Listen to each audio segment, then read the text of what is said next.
దేవునికి స్తోత్రం కలంక హల్లెలూయా. దేవుని యొక్క మహాకృపను బట్టి 2024 సంవత్సరంలో మరి ఆఖరి ఆదివారం పునరుద్ధాన దినం. గడిచిన పునరుద్ధాన దినాలన్నీ మన తల్లి గర్భములలో పిండముగా రూపింపబడేది మొదలు ఈరోజు వరకు దేవుడు మనల్ని మరి కాపాడినందుకు సాగిలపడి మృక్కెదమని పాట పాడుకున్నాం. సాగిలపడడం అంటే సాష్టాంగం అంటే సా ప్లస్ అష్ట అంగములని. అష్టాంగాలంటే ఎన్ని? ఏవేవి అష్టాంగాలు? ఎన్ని మొత్తం అంగాలు? అష్టాంగాలు అష్టాంగాలు. సాష్టాంగం అంటే 8 అంగాలు. అంటే నుదురు, 2 కళ్ళు, అది అష్టాంగాల యొక్క వినండి వినండి వినండి వినండి. అంటే అష్టాంగాలు అనేది మామూలుగా నవధాన్యాలు అంటే ఎలా ఇస్తాడో అంగాలంటే అలాగే ఇచ్చినాడు. నుదురు, కళ్ళు, ఈ గుండె భాగము, 2 చేతులు, 2 కాళ్ళు, మొత్తం 8 అష్టభాగాలు అనే దాని గురించి బుక్లో ఏమని ఇచ్చాడంటే నుదురు, 2 కళ్ళు, గుండె భాగము అక్కడికి 4, 2 చేతులు, 2 కాళ్ళు, మొత్తం 8.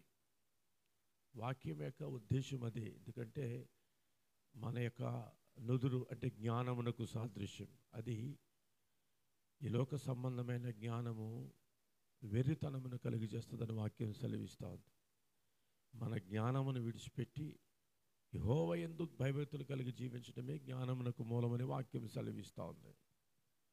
అలాగే మన 2 కళ్ళు అది ప్రభువుకి అర్పించబడాలి అర్పణగా.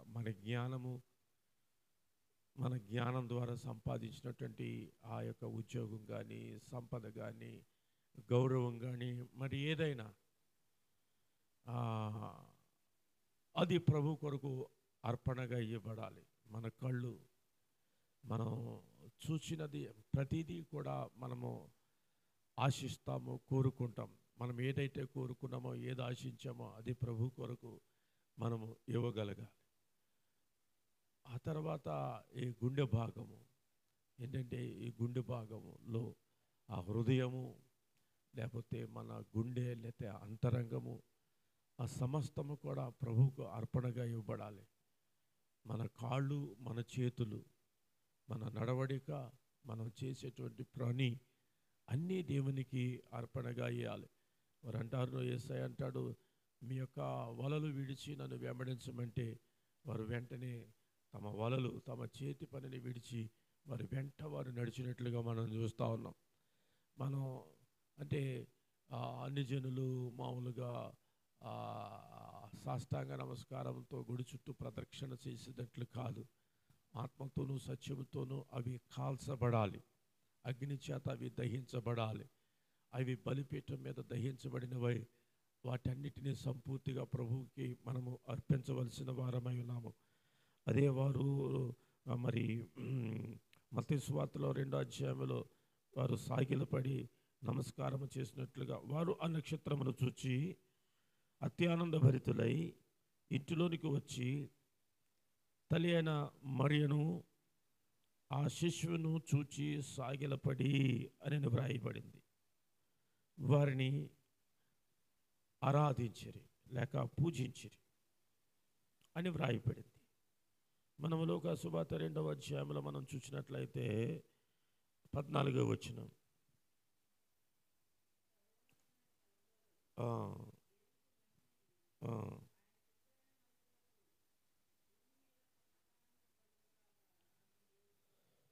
అంటే ఈ యొక్క జ్ఞానులేమో ఆరాధన చేసినారు సాగిలపడి. ఈ యొక్క గొర్రెల కాపర్లేమో స్తోత్రము చేసినారు. దేవదూతలు ఏం చేసినారంటే సర్వోన్నతమైన స్థిరములలో దేవునికి మహిమయు, ఆయనకి ఇష్టలైన మనుషులకు భూమి మీద సమాధానమును కలుగునుగాకని స్తోత్రము చేయుచుండిరి అని వ్రాయబడి చేయుచుండి. ఆ యొక్క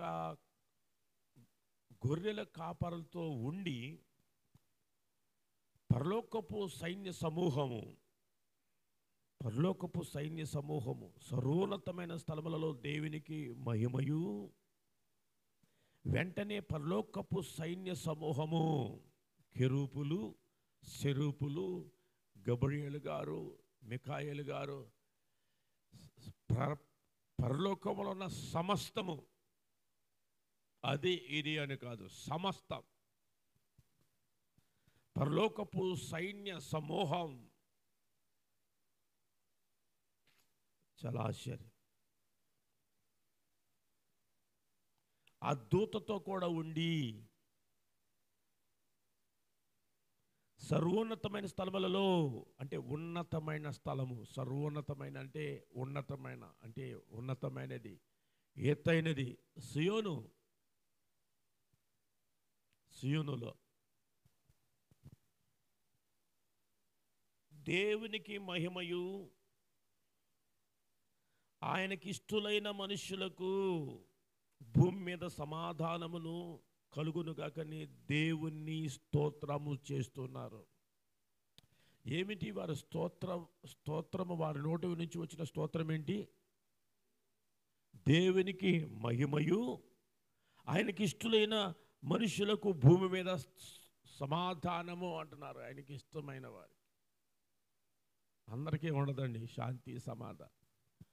ఆయనకి ఇష్టమైతే. ఆ మాట మనకి కొరింథీ పత్రికలో మనం చూసినట్లయితే, కొరింథీ పత్రికలో ఆయనకి కొరింథీ పత్రిక మొదటి పత్రిక, కొరింథీలకు రాసిన మొదటి పత్రిక మనం చూస్తే 10వ అధ్యాయము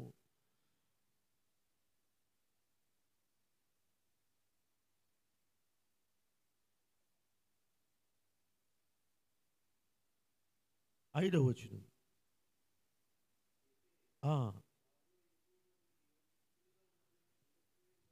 దేవునికి ఇష్టంగా ఉండాలి.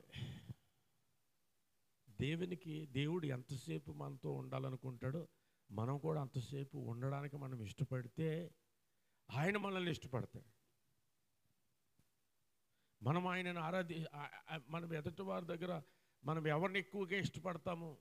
మనల్ని ప్రేమించిన వారిని, మనం అడగైనా ఏదైనా ఇచ్చిన వారిని, మన కొరకు ఏదైనా సహాయం చేసిన వారిని మనం ఎంత ఇష్టపడి వారిని ఇంటికి పిలిచి ఆతిథ్యం ఇచ్చి కనపడ్డప్పుడు అలా వందనాలు చేసి గంటల తరబడి వాళ్ళతో ఫోన్లో మాట్లాడి గంటల తరబడి వాళ్ళతో కూర్చొని మనం ఎంతో ఉదయం నుంచి సాయంత్రం వరకు కూడా వాళ్ళతో మనం గడిపిన రోజులు ఉంటాయి.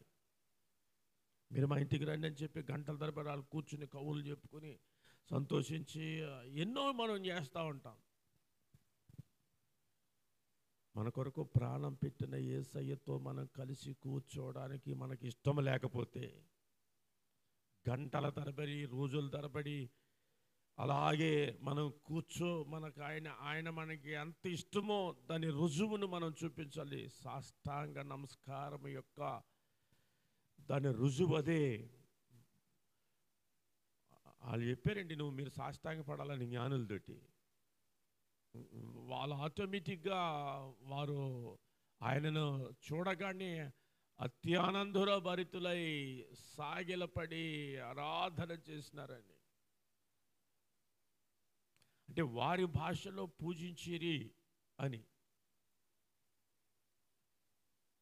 వారి భాషలో పూజించిరి అనే మాట తర్జుమా చేయబడింది.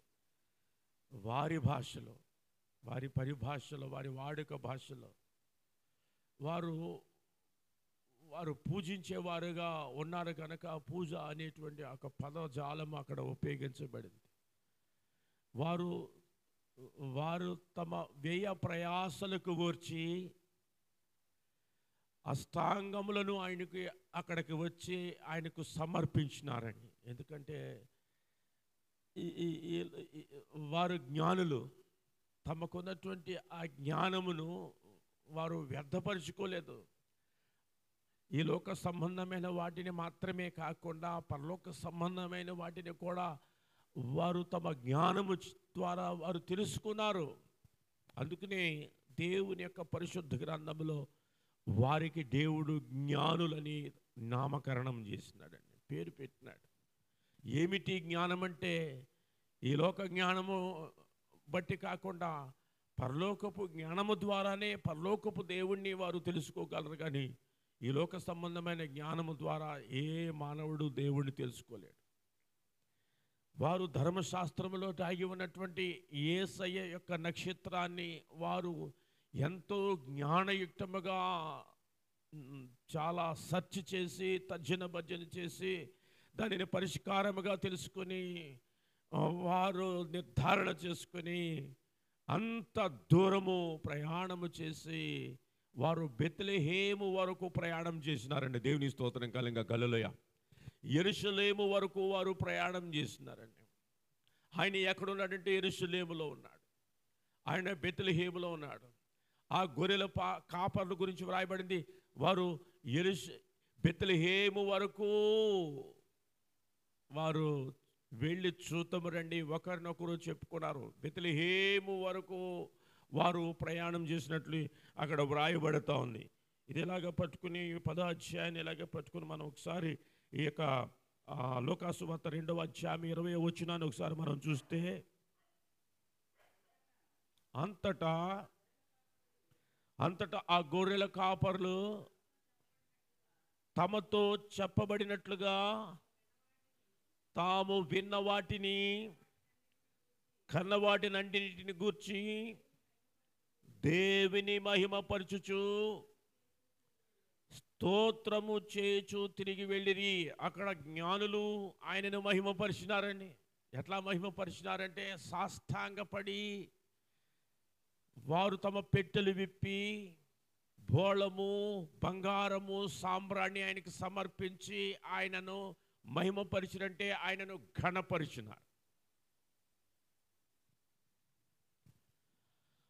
వీళ్ళు కూడా దేవదూతలు సర్వోన్నతమైన స్థలములలో దేవునికి మహిమయు భూమి మీద ఆయనకి ఇష్టలైన వారికి సమాధానమును కలుగును అని వారు దేవుని స్తోత్రము చేస్తూ వారు భూమి మీద వాళ్ళు సంచారం చేసినారు.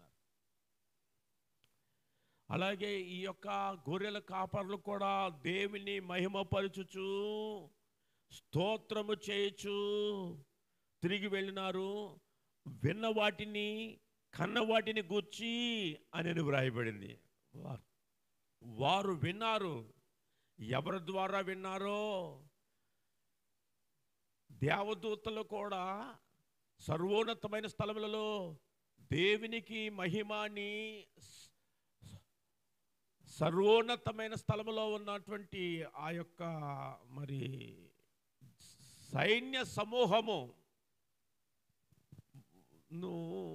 వారు చేసినటువంటి స్తోత్ర గానములను వారు చూసి వారు చెప్పింది విన్నారు. వాళ్ళు ఏది విన్నారో ఏది చూశారో అదే అక్కడ అదే గూర్చి దేవుని మహిమపరచుచు స్తోత్రము చేయుచు తిరిగి వెళ్ళిరా అని వ్రాయబడింది. ఏది విన్నారో ఏది చూసినారో దాని గురించే వారు మాట్లాడినారు, దాని గురించే చెప్పినారు, దాని గురించే స్తోత్రం చేసినారు, దాని విషయంలో ఆయనను మహిమపరిచినారు, ఘనపరిచినారండి. ఒక పక్క జ్ఞానులు, పరలోకపు సైన్య సమూహము, ఈ యొక్క మరి గొర్రెల కాపర్లు వారు చేసినటువంటి స్తోత్రము, వారు ఇచ్చినటువంటి వారు చూపించినటువంటి ఆ ఘనత ఆయనకి అసలు ఆశ్చర్యకరమైనటువంటి దేవుడు. వారి గురించి వ్రాయబడినట్లుగా మనం ఏది విన్నామో ఏది చూసామో,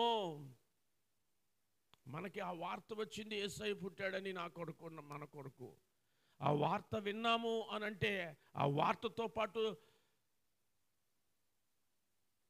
పరలోకపు సైన్య సమూహం సర్వోన్నతమైన స్థలములలో పరలోకపు సైన్య సమూహం మనతో కూడా ఉంటుందని వాక్యం ద్వారా మనం గ్రహించాలి. దేవుని స్తోత్రం కలంగా హల్లెలూయా.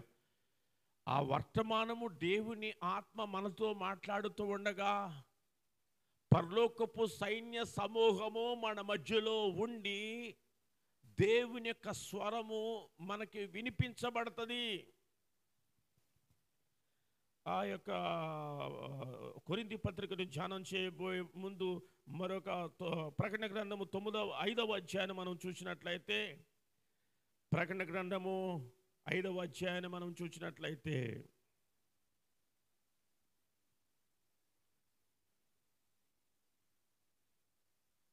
9వ వచనం నుంచి,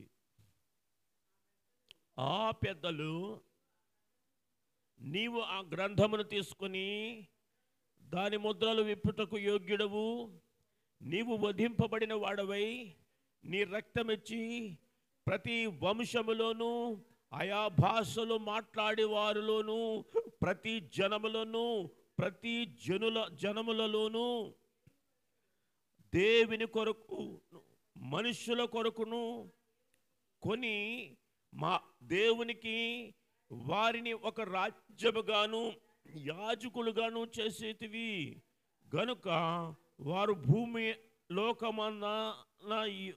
భూమి యందు ఏలుదురని క్రొత్త పాట పాడుదురు.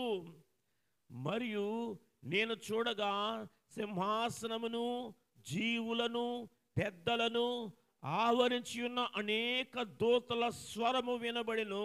వారి లెక్క కోట్ల కొలదిగా ఉండెను. దేవుని స్తోత్రం కలుగుగా హల్లెలూయా. వారు వధింపబడిన గొర్రెపిల్ల శక్తియు ఐశ్వర్యమును జ్ఞానమును బలమును ఘనతయు మహిమయు స్తోత్రమును పొంద అర్హుడవని గొప్ప స్వరముతో చెప్పుచుండిరి. అంతటా పరలోకమందును భూలోకమందును భూమి క్రిందను సముద్రములోను ఉన్న ప్రతి సృష్టము అనగా వాటిలో ఉన్న సర్వమును సింహాసనాసీనుడై ఉన్న వానికిని గొర్రె పిల్లకును స్తోత్రమును ఘనతయు మహిమయు ప్రభావమును యుగయుగములు కలుగునుగాకని చెప్పుట వింటిని. ఆ 4 జీవులు ఆమేన్ అని చెప్పగా ఆ పెద్దలు సాగిలపడి నమస్కారము చేసిరి. దేవుని స్తోత్రం కలుగుగా హల్లెలూయా. ఆకాశమందును భూమి యందును సముద్రమందును ప్రతి సృష్టము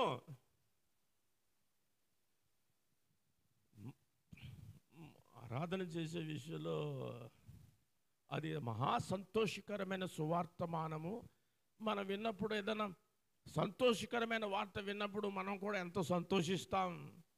ఆ సంతోషం దేవుని మందిరంలో విశ్వాసుల ముఖములో కళ్ళల్లో వారి యొక్క దేహములో అది కనబడకపోతే వేస్టింగ్.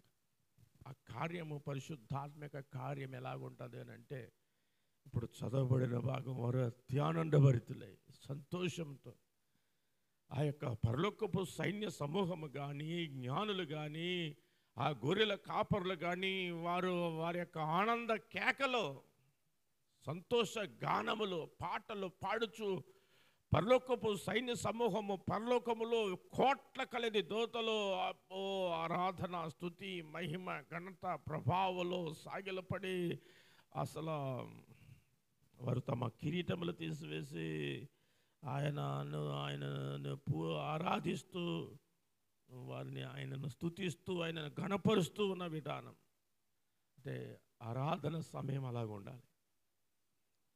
అలా ఉండక అలా ఉసూరమంటూ ఉంటుంది.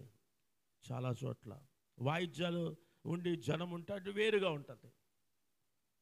అయితే దేవునికి మనము వారు వధింపబడిన గొర్రెపిల్ల శక్తియు ఐశ్వర్యమును జ్ఞానమును బలమును ఘనతయు మహిమయు స్తోత్రమును పొంద అర్హుడవు అని గొప్ప స్వరముతో చెప్పుచుండిరి.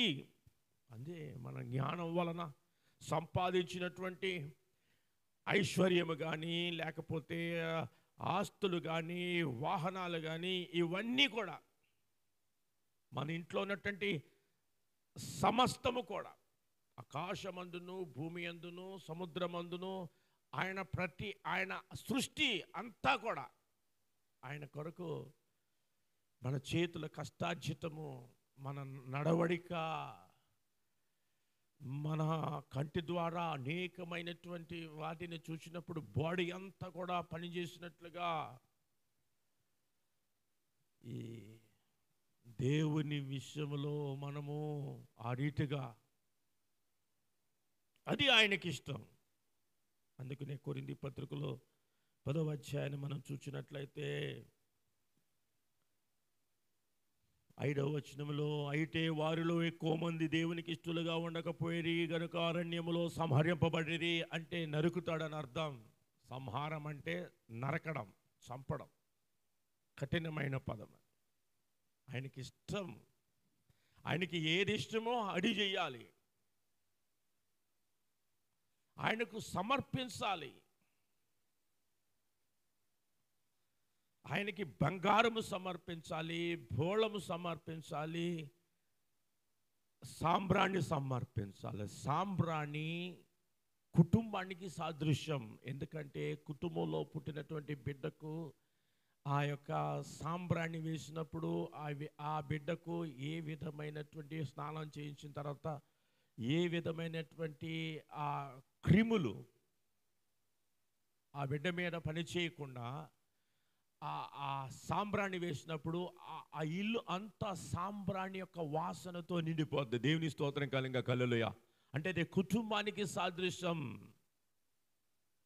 నీ కుటుంబంలో ఉన్న నీ కుటుంబాన్ని, నీ బిడ్డలను నీవు దేవుని కొరకు అర్పించాలి తప్ప నీ బిడ్డల కొరకు నువ్వు కష్టపడతావు, నీ బిడ్డలు నీ కొరకు కష్టపడతారు, వాళ్ళే తినేస్తారు, అయిపోయింది ఇంకా అక్కడితో జీవితం. సాంబ్రాణి తర్వాత బోళము అలంకారానికి సాదృశ్యముగా ఉంది. పెర్ఫ్యూమ్ అలంకారానికి సాదృశ్యంగా ఉంది. మన అలంకారానికి సంబంధించినటువంటి ప్రతిదీ, అది ఆభరణాలు కానీ, వస్త్రాలు కానీ, మనం వేసుకునే చెప్పులు కానీ, లేకపోతే బ్యాగులు కానీ, యెషయా గ్రంథంలో వ్రాయబడిన సమాచారం మీకు తలకు బదులుగా మీకు మురుగుడును అవన్నీ లిస్ట్ ఇచ్చినాడు. అదేంటి బ్యాగులు అవన్నీ ఇచ్చినాడు లిస్టు. యెషయా గ్రంథంలో 3వ అధ్యాయాలు అనుకుంటా. అవన్నీ దేవుని కొరకు నువ్వు నీ అలంకార సామాగ్రి అంతా, నీ అందమంతా, నీ సౌందర్యం అంతా, నీకున్నదంతా, నీ దేహమంతా, నీ దేహముతో ఆయనను మహిమ పరుషు నిమిత్తము వాటన్నిటినీ కూడా ప్రభువుకి అర్పించాలి. నీ హృదయపూర్వకంగా పెట్టే హృదయమునకు సాదృశ్యంగా ఉంది. తమ పెట్టెలు విప్పి హృదయపూర్వకంగా వారు సాగిలపడి వారికి తమకున్నటువంటి సమస్తమును కూడా, వారి ప్రాణమును కూడా లెక్క చేయకుండా అంత దూర ప్రయాణము చేసి రాత్రనక పగలనక మృగాల మధ్యలో, ఆ విష సర్పాల మధ్యలో, విష పురుగుల మధ్యలో, ఆ యొక్క సముద్రాల గుండా, ఆ యొక్క నదుల గుండా, వారి యొక్క అరణ్యము గుండా, వారి అడవుల గుండా వారు ప్రయాణము చేసుకుని వారు ఆ దేశం ఎక్కడుందో కనుగొని అట్లా అట్లా అట్లా అట్లా అట్లా ప్రయాణమై రారు యెరూషలేము వరకు.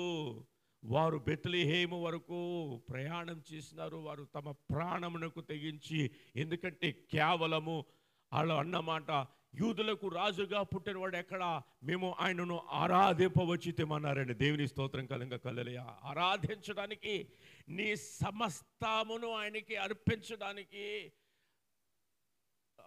ఆ రీతిగా అది ఆయనకి ఇష్టం. దూరాభారమనో, ప్రార్థనకు వస్తే సమయం ఎక్కువైపోయిందనో, లేకపోతే మనకున్నటువంటి అనారోగ్యం బట్టో, మనకున్నటువంటి పరిస్థితిని బట్టో దేవుని మందిరానికి రాలేకపోవడం, వచ్చినా ఉండలేకపోవడం, లేకపోతే ఆలస్యం అవడం, లేకపోతే తొందరగా వెళ్ళిపోవడం, అది ఏమైనా కానివ్వండి, ఆయనకి ఇష్టం ఉండాలి. ఆయనకి ఇష్టం పుట్టాలి మన మీద ఆయనకి ఇష్టం పుట్టకపోతే మనకి ఏమీ లేదంటే సమాధానం లేదు. భూమి మీద సమాధానం లేదు, పరలోకము మీదలో కూడా సమాధానం ఉండదు. అక్కడ ఏడుపును పండ్లు కొరుకుటే, ఇక్కడను ఏడుపును పండ్లు కొరుకుటే. బతికినంత కాలం ఏడవడమే, అది లేదని ఇది లేదని, పిల్లల గురించో, భర్త గురించో, భార్య గురించో, కుటుంబం గురించో, దేని గురించో ఏడుస్తూ ఉంటారు. కళ్ళతో ఏడవకపోవచ్చు, వారు దుఃఖపడకపోవచ్చు, వారికి ఆడిటుగా శ్రమలు శ్రమలు శ్రమలు శ్రమలు శ్రమలు శ్రమలు, దుర్వార్తలు దుర్వార్తలు దుర్వార్తలు, చెడు సమాచారం అంతా ఇంట్లో ఉండిపోతుంది.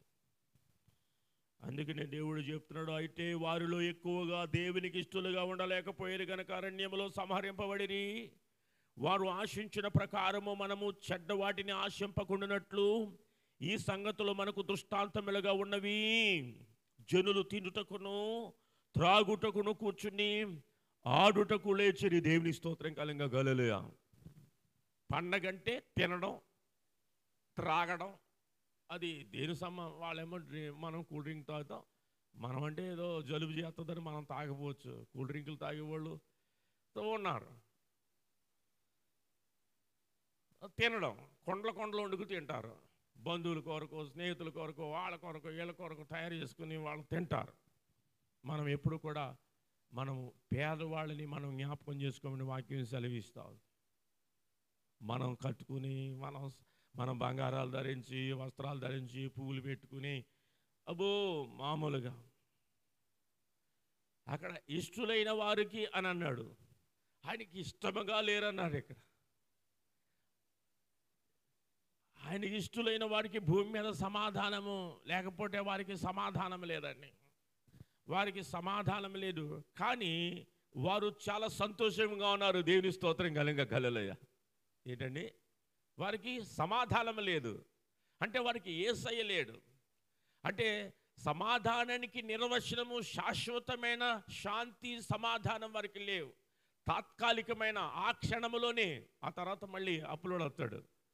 అంటే పండక్కి అప్పులు చేసి ఏదో రకంగా కానిచ్చేస్తారు. ఆ తర్వాత పండగ అయిపోయిన తర్వాత మళ్ళీ క్రొత్త సంవత్సరం కూడా అయిపోయిన తర్వాత ఫస్ట్ వీక్లో ఆడొస్తాడు మళ్ళీ అప్పులోడు. అప్పుడు తెలుసుద్ది అన్నమాట. ఆ తర్వాత ఆ పండగ చెప్పి తినేసి తాగేసి కూర్చుంటారు కదా, ఫ్యామిలీ అంతా కూర్చుని మాట్లాడుకున్న తర్వాత ఏదో విషయంలో తగాద వస్తుంది. ఇంకంతే దెబ్బలాడుకుని ఎవరి మూటములు సదురుకుని వాళ్ళు వెళ్ళిపోతారు. వాళ్ళ దగ్గర ఏమీ లేదంటే సంతోషం ఉంది కానీ సమాధానం లేదు. దేవుని స్తోత్రం కలుగునుగా కలలయ్య. క్షణకాలము వారు ఆహార పదార్థాలతోనూ త్రాగుడుతోనూ వారు సంతోషించారు, కానీ ఆ తర్వాత వారి గురించి ఏదన్నా కూర్చుని మాట్లాడుకుంటే, కోడల గురించో, కూతురు గురించో, అల్లుడు గురించో, కొడుకు గురించో, బంధువుల గురించో, స్నేహితుల గురించో, ఏదైనా ఇంట్లో ఉన్నటువంటి సమస్య గురించో, భార్య గురించో, భర్త గురించో మాట్లాడుకుంటే అక్కడ వాళ్ళందరూ కొట్టుకు సస్తారు. అయిపోయింది. ఇంకా అక్కడ దేవునితోనూ సమాధానం ఉండదు వారికి, సహోదరులతోనూ సమాధానం ఉండదు, భార్యతో సమాధానం ఉండదు, భర్తతో సమాధానం ఉండదు. క్షమించలేరు, ప్రేమించలేరు, పగ పెట్టుకుంటారు, ద్వేషిస్తారు. హ్యాపీ క్రిస్మస్ అని చెప్తారు. దేవునికి స్తోత్రం కలంగా కలలుయా. వారికి దేవునికి ఇష్టంగా లేరు కనుక వాడికి సమాధానం లేదు. వారు దేవునికి ఇష్టంగా ఉంటే వారికి ఏముంటుందంటే వారిలో క్షమాగుణం ఉంటుంది. వారు ప్రేమిస్తారు. చనిపోయిన తర్వాత అంటే వారు పగబెట్టుకున్నారు, వారు ద్వేషించరు, వారు ఏమీ చేయలేరు. అక్కడ ఏముండదు. ఇంకా ఒకటే లెక్క. అక్కడ స్తోత్రం అన్నా ఉంటుంది, స్తుతన్నా ఉంటుంది, మహిమన్నా ఉంటుంది, లేకపోతే ఏడ్పును పండ్లు కొరుకుట, కేకలు బొబ్బలన్నా ఉంటాయి. దేవుని స్తోత్రం కలింక గల్లులు రెండే రెండు. ఏంటి హ్యాపీ క్రిస్మస్ ఎవరికి చెప్తాడు?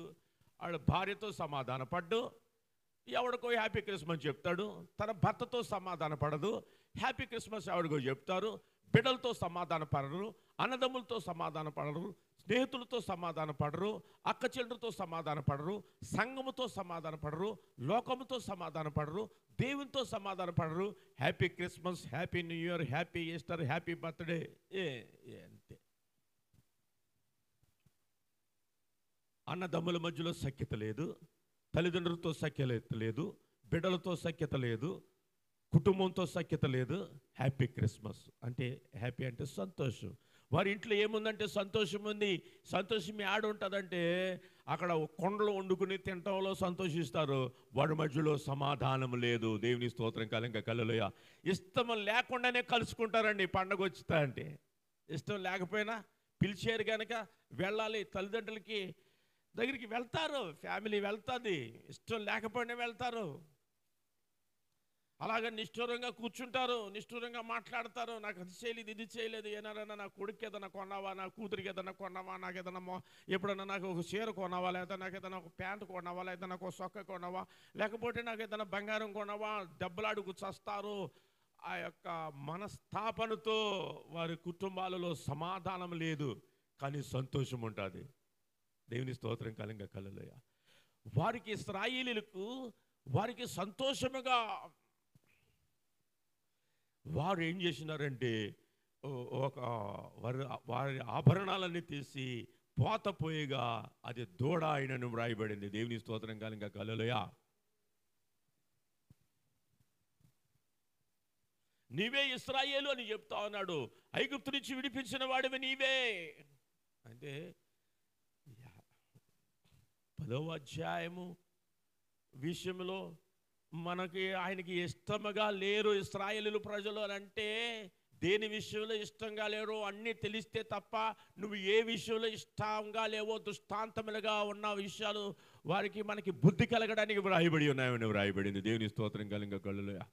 40 రోజులు అయ్యగారు అక్కడ ఉంటే వీళ్ళు ఇష్టం వచ్చినట్టు ఇక్కడ చేసినారండి. 40 గంటలు మనం 4 గంటలు ఉండలేము దేవుని సన్నిధిలో. మనం అంతే. మనం ఏం చేయాలంటే అదే అంతే. ఆకలి వేసేస్తుంది, చాలా ఇబ్బందికరంగా ఉంటుంది. మన కొరకు ఎవరో వెయిట్ చేస్తారు, మనం వెళ్ళిపోవటం, లేదా మధ్యలో ఫోన్ వస్తుంది. చాలా విషయాలు ఉన్నాయి నువ్వు దేవునితో గడిపే విషయంలో. ఎవరిని కూడా చెప్పినాడు అక్కడ యెహోషువ గారు అక్కడే ఉండిపోవాలి. యెహోషువ వారు జనుల మధ్యలోకి వెళ్ళకూడదు, మోషే ఉన్న ప్రాంతానికి వెళ్ళకూడదు, జనుల మధ్యలోకి వెళ్ళకూడదు, మధ్యలో యెహోషువ ఉండాలి. ఎక్కడున్నాడు యెహోషువ? యెహోషువ సేవకుడు ఎక్కడ ఉండాలి? దేవునికి జనులకు మధ్యలో సేవకుడు ఉండాలి.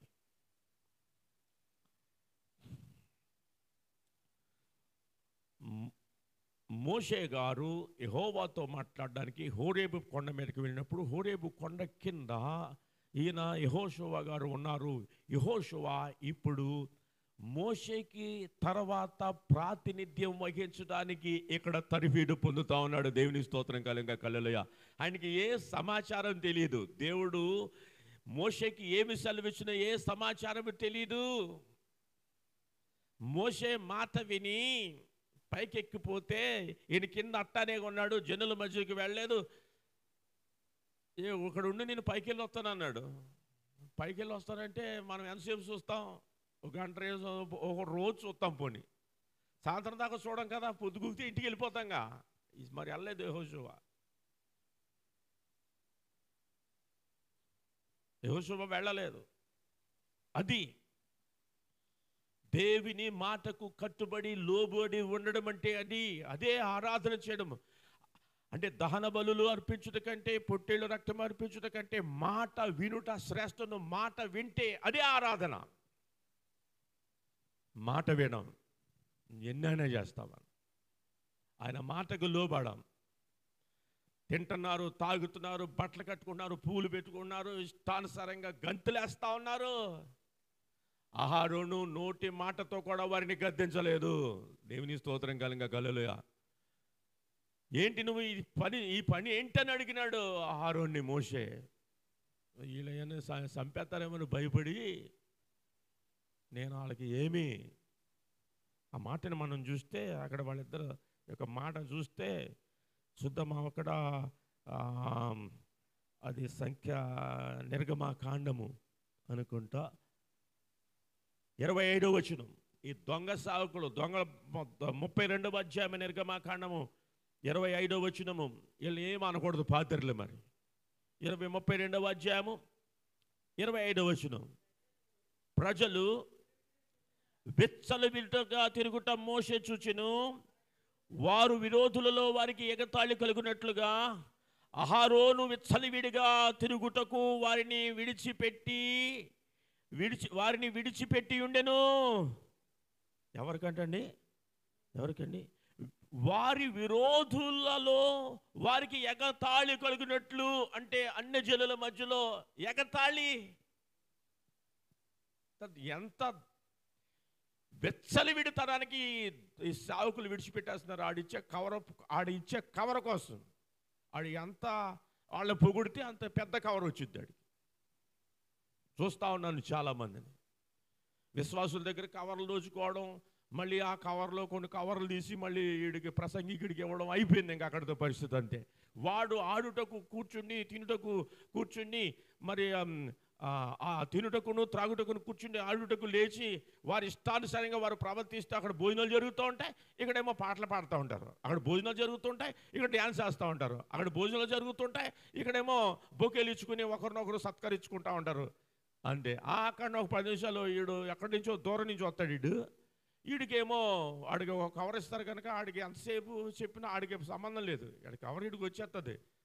టీచర్స్ అంటారు కదా, మీరు వినకపోయినా మీరు చదవకపోయినా మా జీతం మాకు వచ్చేద్ది. అందుకని ఆడ కవర్ ఆడికి వెళ్ళిపోద్ది. ఆడికి ఏం పని ఉంది ఆడికి? వాడు ఆహారోను వలె వారు వెచ్చలివిడిగా ఉండడానికి విడిచిపెట్టేశాడు ఈ సేవకుడు.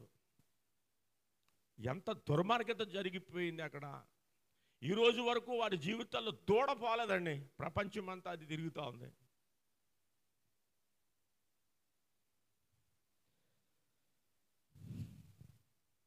దానివల్ల వచ్చేటువంటి పరిస్థితి 27వ వచనం చూస్తే 26 నుంచి చూద్దాం. అందుకు మోషే పాళెము ద్వారమున నిలిచి, పాళెము యొక్క ద్వారమున నిలిచి, యెహోవా పక్షమున వారందరూ నా యొద్దకు రండనగా లేవీలందరూ అతని యొద్దకు కూడి వచ్చిరి. హల్లెలూయా. లేవీలు మాత్రమే వచ్చారండి, మిగతా వాడు ఒక్కడు కూడా రాలేదు. ఇంకా మిగతా 11 గోత్రికులు ఎవడు రాలేదు. లేవీలు దేవుని కొరకు ప్రత్యేకించబడినటువంటి జనాంగం మాత్రమే ఆయన దగ్గరికి వచ్చినారని, మిగతా వాడు ఒక్కడు రాలేదు. యెహోవా పక్షంగా ఎవడున్నాడు నా దగ్గరికి రండి అన్నాడు. యేసయ్య పక్షంగా ఉన్నవాడు నా దగ్గరికి రండి అని సేవకుడు చెప్పాలిగా. చెప్పడాడు. అడిగి కవర్ పోయిద్ది. అడిగి ఎవడు ఇంకా పిలవడు. ఎప్పుడు పిలవడు ఇంకా. చాలా బాధాకరంగా ఉంటుంది. ఏళ్ల తరబడి అదే పరిస్థితి చూస్తూ ఉన్నాం. ఏళ్ల తరబడి చిన్నప్పటి నుంచి. మనకంటే చిన్నప్పుడు అంటే మనకు తెలియదు. ఎదిగిన తర్వాత కూడా మనకు కొన్ని విషయాలు తెలియకపోవచ్చు. ఉండి కొలిది వాక్యములో ఎదుగుతూ వస్తూ ఉన్నాం. దేవుని స్తోత్రం కలంగా కళ్ళలయ. క్రిస్మస్తో పాటు ఇన్ని క్రిస్మస్లకి 20 క్రిస్మస్లు వచ్చినాయి అనుకోండి. 20 క్రిస్మస్లో మనము టీనేజ్ వచ్చింది, మనం యవ్వన స్థితికి వచ్చినాము. 30 క్రిస్మస్లు అయినాయా, యవ్వన స్థితి వచ్చింది. మంచి విషయాలన్నీ అర్థం చేసుకునేటువంటి స్థితి మనకు వచ్చిందని అర్థం. ఈ ఏళ్ల తరబడి ఆ పాదిరి అన్నవాడు, ఆ పాస్టర్ అన్నవాడు ఒక్కడు కూడా కనుచూపు మేరలో ఒక్కడు కూడా ఒరే మీరు చేస్తున్నది తప్పురా, యేసయ్య పక్షంగా ఉన్నవాడు ఎవడో ఈ పక్కకి రండిరా, ఎవడు రాడు. యేసయ్య పక్షంగా ఉన్నవాడు ఎవడని ఉంటాడు, నేను నా పక్కకి రండిరా, వేదిక మీదకి రండిరా అని చెప్తే ఒక్కడు రాడు. ఆ తర్వాత ఏమైంది? 27వ వచనంలో 32వ అధ్యాయం 27వ వచనం.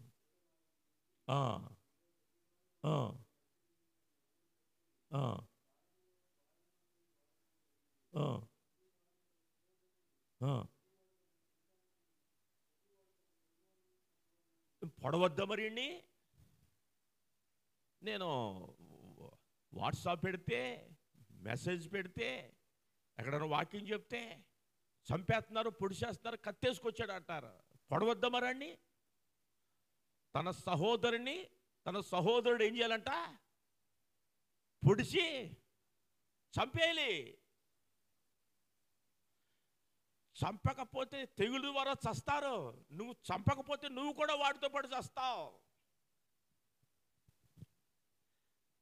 దేవుని వాక్యమును దేవుడు ఖండించమని చెప్తా ఉన్నాడు, బుద్ధి చెప్పమని చెప్తా ఉన్నాడు, నీతి యందు శిక్ష వేయమని చెప్తున్నాడండి. అంటే నీతి అంటే ఆజ్ఞ యందు, ఆజ్ఞ ప్రకారముగా, ఆజ్ఞకు లోబడి శిక్ష విధించాలి అవతల వ్యక్తికి. ప్రతివాడును తన పొరుగువాన్ని చంపవలనని ఇశ్రాయేలులో దేవుడని యెహోవా సెలవిస్తున్నాడా? నేను లేవీలు మోసే మాట చొప్పున చేయగా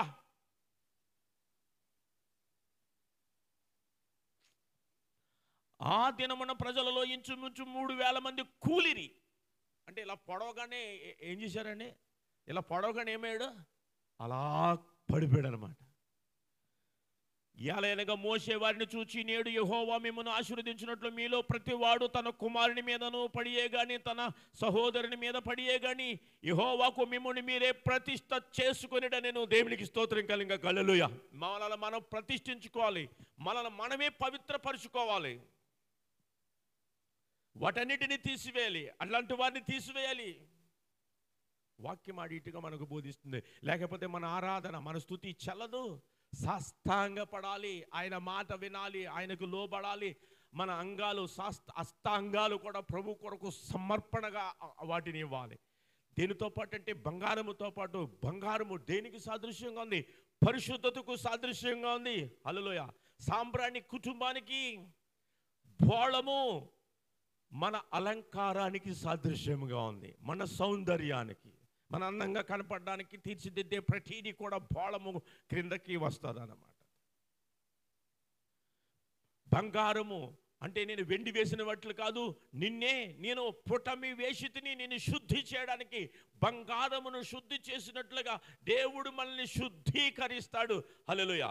శుద్ధ హృదయము నాకు కలుగు చేయమంటాడు. అందుకనే దావీదు మహారాజు ఈ బంగారము శుద్ధి చేయబడాలి, లేకపోతే ఈ బంగారం అంగీకరించబడదు.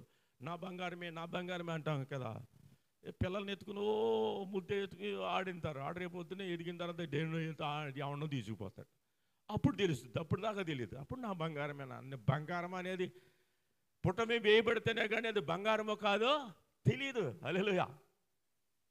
అంటే బంగారం అనుకున్నప్పుడు దాన్ని ఏదో గీసి చూస్తాడు కదా, ఆడు దాంట్లో ఎలా గీసి చూస్తాడు బంగారమే. అప్పుడు ఇంక దాన్ని అగ్నిలో వేసి దాన్ని మళ్ళీ దాంట్లో ఉన్నటువంటి బ్యాడ్ అంతా తీసేస్తాడండి. అది ముందు గీకితే, ఆ రాయి మీద గీకితే దాన్ని ఏం రాయి అంటారు? ఏదో రాయి. ఆ రాయి, ఈ రాయి మీద గీకుతారు. మనల్ని కూడా గీకాలి, యేసయ్య మీద గీకాలి. ఆ క్రీస్తు అనే బండ మీద మనల్ని గీకితే అది బంగారం అని తెలుస్తుంది. మళ్ళీ బంగారాన్ని మళ్ళీ అగ్నిలో వేస్తే కానీ అందులో ఉన్నటువంటి మొత్తం బూడిదంతా బయటికి రాదు, మట్టి అంతా బయటికి రాదు, మలినమంతా బయటికి రాదు. ఇంత కార్యక్రమం ఉంది దానికి, బంగారానికి. బంగారమును సమర్పించారు వాళ్ళు. అది ఎందుకు రాయబడింది? మనం ఏమి సమర్పించాలి? మనం ఏమి సమర్పించాలి ఆయనకి? బంగారము లాంటి మనసును, బంగారము లాంటి వ్యక్తిత్వాన్ని మనం ఆయనకు సమర్పించాలి. దేవుని స్తోత్రం కలుగుగా. హల్లెలూయా. అడిటిగా వాక్యం బోధిస్తుంది, ఈ దొంగ పాదుల్లో ఒక్కడు కూడా, ప్రతివాడు అహారోను వలె ప్రవర్తిస్తా ఉన్నాడండి. యేసయ్య మన కొరకు అక్కడ విజ్ఞాపనకర్తగా ఉంటే క్రైస్తవ జనాంగం అంతా ఇక్కడ తినుటకును త్రాగుటకును కూర్చుని ఆడుటకు లేస్తా ఉన్నారండి. అంతే. ఈ మూడే జరుగుతున్నాయి క్రిస్మస్లో, ఈస్టర్లో. చచ్చిపోయినా, లేకపోతే ఏదన్నా మెచ్యూర్ అయినా, లేకపోతే ఏదైనా బిడ్డలు పుట్టినా, థ్యాంక్స్ గివింగ్ అయినా, బర్త్డేలు అయినా, మరి న్యూ ఇయర్ అయినా, మరి ఏ క్రైస్తవ ఫంక్షన్ కానివ్వండి, వాళ్ళు తింటారు, తాగుతారు, నాట్యం చేస్తారు. అంతే. ఈ సేవకుడి యొక్క బ్రతుకులో ఏ మాత్రమో మార్పు కనబడట్లేదు. ఎందుకంటే చూడండి,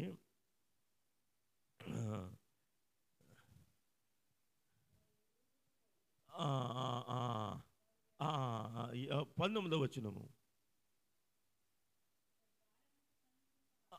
సరే, మొదటి నుంచి 17 నుంచి. ఈ ప్రజలు ఏంటి హ్యాపీ క్రిస్మస్ అని ఎర్రి కేకలు వేస్తూ ఉంటారా? ఓ కేకల మంచిది, క్రిస్మస్ అని కేకలు వేయడం తప్పు కాదు. ఈ ఎర్రి కేకలు వేయకూడదు. కేకలు వేయండిరా బాబు. యేసయ్య పుట్టాడని సంబరం చెయ్యి. అది క్రమముగాను మర్యాదగాను ఉండాలి. 10, 11 కొరింథీయులకు రాసిన మొదటి పత్రిక 10, 11, 12, 13, 14 అధ్యాయాలు చివరిని అంటాడు, సమస్తమును క్రమముగాను మర్యాదగాను జరగనివ్వండి. మరి సేవకుడా విను, చాలా జాగ్రత్తగా అర్థం చేసుకో. 10, 11, 12, 13, 14 అధ్యాయాలు ఎందుకు రాయబడి అంటే, సర్వోన్నతమైన స్థలములలో దేవునికి మహిమ, ఆయనకి ఇష్టలైన వాడికి భూమి మీద సమాధానము. సమాధానకర్తయగు దేవుడు నీ కుటుంబానికి సమాధానము, దేవునితో సమాధానము కలిగి చేయడానికి యేసయ్య లోకానికి వచ్చినాడండి. హల్లెలూయా.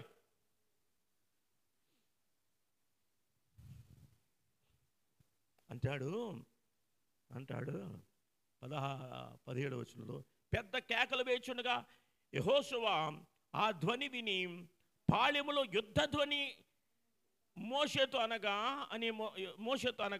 అతడు అది జయధ్వని కాదు, అపజయధ్వని కాదు, సంగీత ధ్వని వినబడుచున్నది. హల్లెలూయా. జయధ్వని, అది జయధ్వని కాదు, అపజయధ్వని కాదు, యుద్ధమో కాదు.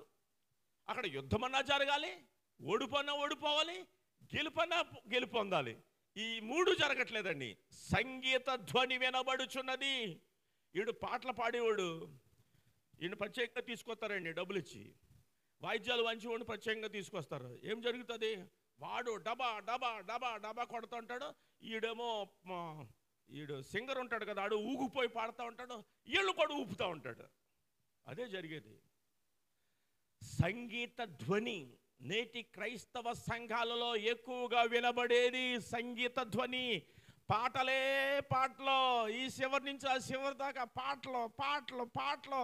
స్పెషల్ సాంగ్ అది పాడతానంటది, వచ్చి ఈడు పాడతానంటాడు, పోటీ మీద పాడుకుంటూ ఉంటారు ఒకళ్ళనొకళ్ళు. అంతే అంతే అయిపోయింది జీవితం. ఇంకా అక్కడ అదే క్రిస్మస్ అంటే, అదే ఈస్టర్ అంటే, అదే న్యూ ఇయర్ అంటే, అదే క్యారల్స్ అంటే కవర్లు ఇచ్చుకుని ఇంటింటికి వెళ్ళిపోతుంటారు.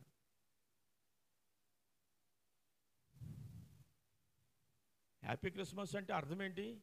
క్రీస్తును ఆరాధించు అని. దేవుని ఆరాధన, క్రీస్తు ఆరాధన, యేసయ్యన ఆరాధన. నువ్వు ఆరాధించు అని అన్నాను, నేను కూడా ఆరాధించని చెప్తా ఉన్నాను. ఇద్దరం కలిసి ఆరాధించాలి. ఏమని? సర్వోన్నతమైన స్థలంలో దేవునికి మహిమయు, ఆయనకి ఇష్టమైన వారికి భూమి మీద సమాధానమును అని స్తోత్రం చేసి, ఆ విన్న వాటిని కన్నన వాటిని గురించి కూడా చెప్పుచూ ఆయనకు స్తోత్రం స్తోత్రం, యేసయ్యా స్తోత్రం స్తోత్రం స్తోత్రం అనుకుంటా వీధుల్లో వెళ్ళడమే. మనం యేసుప్రభు గురించి చెప్పక్కర్లేదు. మీరు యేసుప్రభు నమ్ముకోండి అని అక్కడ నిలబడి చెప్పక్కర్లేదు, అడుగు ఒళ్ళు మండుతుంది మధ్యలో. మనం యేసుప్రభు నమ్ముకోండి అని చెప్పక్కర్లేదు. నువ్వు స్తోత్రం చేస్తా ఉంటే, నువ్వు స్తుతిస్తా ఉంటే, రక్షకుడు మీ కొరకు పుట్టి ఉన్నాడు, ఆయన పేరు యేసుక్రీస్తు, అంతవరకే చెప్పాలి. పరలోక సైన్య సమూహము దేవుని మహిమపరిచింది. స్తోత్రం స్తోత్రం స్తోత్రం స్తోత్రం స్తోత్రం, అంతే. నువ్వు వాక్యం అక్కడ చెప్పక్కర్లేదు. నువ్వు స్తోత్రం చేస్తుంటే పరలోకపు సైన్య సమూహం అక్కడ ఉంటుంది కనుక వారి చుట్టుపక్కల ఉన్న వారి హృదయాలలో దేవుడు కార్యం చేయొచ్చు. వాడితో దెబ్బలాడు మనకి ఎందుకు? అక్కడ వద్దంటే అక్కడ పాదధూళి దులిపి ఇంకో ప్రాంతానికి వెళ్ళిపోమని చెప్పినాడండి. భూదిగంతముల వరకు చెదరిపోయినారు. స్టెఫన్ను రాళ్ళతో కొట్టి చావుకొట్టినప్పుడు, బాప్తిస్మ యొక్క యోహాను గారు తల నరికినప్పుడు వీళ్ళందరూ యుద్ధం చేయలేరా ఏంటి? దేవుడు యేసయ్య యుద్ధం చేయలేడా? నాకు 12 సేనాసింహాలు వస్తాయి అని అన్నాడు. ఆయన కనుకురిమే కోరుతున్నాడు కానీ ఆయన యుద్ధం కోరలేదు. దేవుని స్తోత్రం కలంగా హల్లెలూయా. వాళ్ళతో మనం వివాదం వద్దు. వాళ్ళతో మనకి వివాహం వద్దు. వాడు వద్దంటే వేరే ప్రాంతానికి. ఈ చుట్టుపక్కల వాళ్ళకి యేసుప్రభు గురించి తెలవని వాళ్ళు ఎవరు? ఆ ఊర్లోనే ప్రకటిస్తాడు, మళ్ళీ ఆ ఊర్లోనే నీకు సువార్తికుడు, నువ్వు ప్రకటించే ఆ యొక్క ధన్యత దేవుడు నీకు ఇచ్చినాడు. నువ్వు వెళ్ళు, ఏదో ఒక ప్రాంతానికి వెళ్ళు, అక్కడ ఉండు. నీతో పాటు ఈ సువార్త ప్రకటనలో పరలోకపు సైన్య సమూహం వ్యక్తితో ఉంటుంది. అందుకుని సువార్త ప్రకటించు వాని పాదములు ఎంతో సుందరము, ఆయనకి అందం. అది అప్పుడు నీ అందాన్ని చూసి ఆయన ఇష్టపడిపోతా ఉన్నాడు. దేవుని స్తోత్రం కలంగా హల్లెలూయా. అక్కడ తగాదాలు పెట్టుకుంటే మరి దరిద్రంగా ఉంటారు.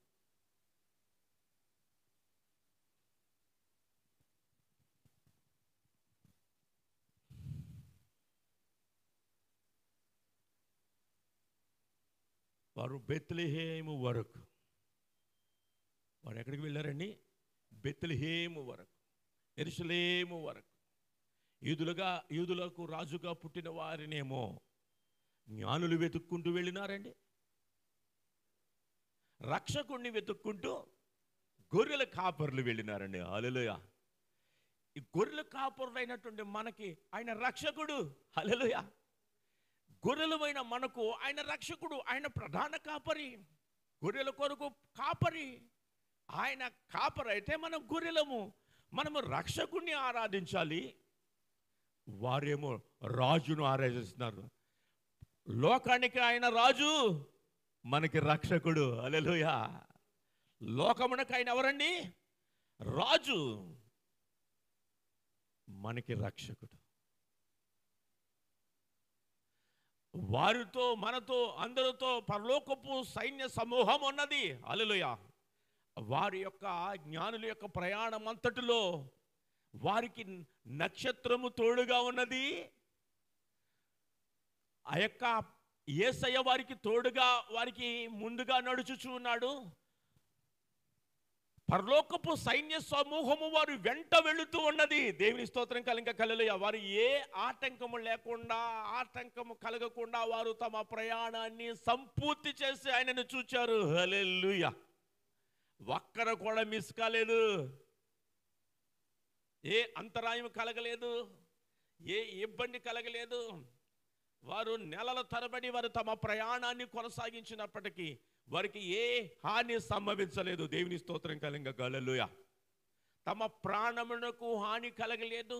ప్రకృతి సంబంధమైనవి ఏదన్నా వారికి కలిగి ఉంటే కలిగి ఉండవచ్చు మార్గ మధ్యలో, కానీ వారి ప్రాణములకు దేవుడు ఏ హాని కలగనివ్వలేదు. దేవుని స్తోత్రం కలిగ హల్లెలూయా. మోకరిద్దాం. మన కొరకు ప్రాణం పెట్టిన యేసయ్య, మన కొరకు రక్తం కాచిన యేసయ్య, మన కొరకు బలియాగమైన దేవుడు, మన ప్రాణానికి అంతరాయము ఆటంకము కలిగినవుడు. మనము యెరూషలేము వరకు, మనము బెత్లెహేము వరకు మన ప్రయాణాన్ని కొనసాగించుటకు ప్రభు యొక్క సహాయము, తోడు, కాపుదల, భద్రత, పరలోకపు సైన్య సమూహము మనతో కూడా ఉన్నది గనక మనము ఏ విషయానికి భయపడనక్కర్లేదు. అందుని బట్టి ఆయన ఇచ్చినటువంటి గొప్ప రక్షకుని బట్టి, ఆ రక్షణ ఎలాగొచ్చిందంటే సిలువలో బలియాగం అవడం ద్వారా, ఆకాశానికి భూమికి మధ్యలో బలియాగముగా ఆయన సిలువలో వేలాడిన దృశ్యాన్ని మనం జ్ఞాపకం చేసుకున్నట్లయితే, తలలో ముళ్ళ కిరీటం, కళ్ళుచుతల మేకులు, కొరడా దెబ్బలు, చీల్చబడిన శరీరము, ఆకాశానికి భూమికి మధ్యలో బలియాగమైన దేవుడు. దీని తర్వాత ఇంకా ముందుకు మనం కంటిన్యూ చేసుకుందాం వాక్యాన్ని. ప్రియమైనటువంటి సహోదరి సహోదరుడా, దైవజనులారా, ఈ యొక్క ఉదయకాల సమయంలో స్వరక్తం ఇచ్చుకొని సంపాదించినటువంటి సంఘము ఏ రీతిగా దేవుణ్ణి ఆరాధన చేయాలి, మహిమపరచాలి, స్తుతించాలో ఆ సమాచారం అంతా దేవుడు మనతో మాట్లాడుతుండగా దీనికి లోబడినట్లయితే ఆయనకు నీవు ఇష్టముగా మారిపోతావు. అప్పుడు నీకు, సంఘమునకు, కుటుంబానికి, పరలోకమునకు గొప్ప మహిమ, సమాధానము కలుగుతాయి. ఇప్పటికైనా మించిపోయింది లేదు. ఆయన ఇచ్చినటువంటి ఈ రక్షణ పాత్రలను చేతపట్టుకు స్తుతి, స్తోత్రము, మహిమ, ఘనత, ప్రభావములకు ఆయనకే చెందినట్లుగా మనము హృదయపూర్వకంగా మన హృదయాలు విప్పి ఆయనను ఆరాధన చేద్దాం.